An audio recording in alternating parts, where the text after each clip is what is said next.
Alright guys, welcome back to your 50th C++ tutorial, and I know in the last tutorial I told you guys I was going to be building a program using the this keyword, but I was building it and I noticed that there was a lot of concepts I didn't teach you guys, so we're going to have to come back to that after I taught you guys a couple new concepts. So we'll get back to that, but for now I want to talk to you guys about something called operator overloading. Now operator overloading is a weird feature with C++.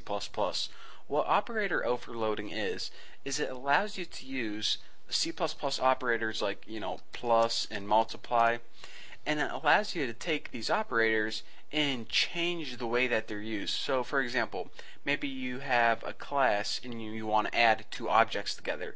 Well, how the heck does C++ know how to add your two custom objects together?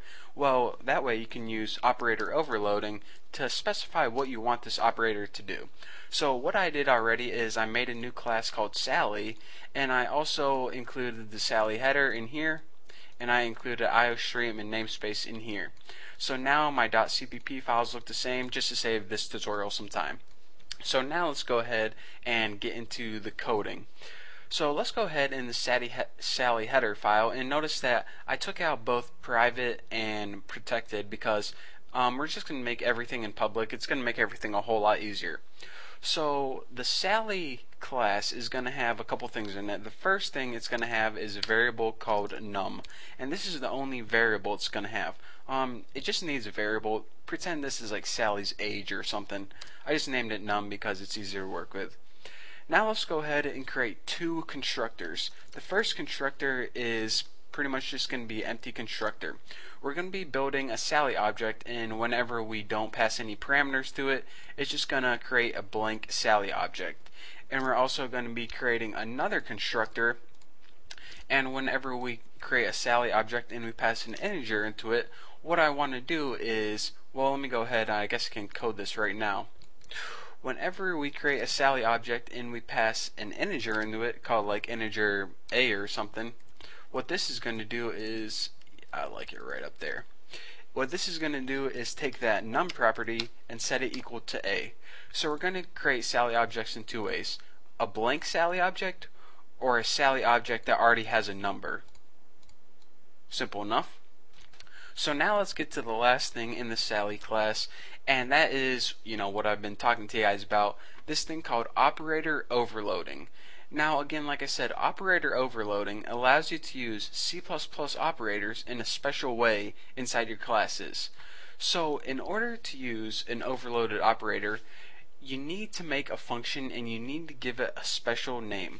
So whenever you build a function in C++, you need to first give it a return type. Now this function is actually going to return a Sally object. So go ahead and type Sally right there. And now you have to name your function.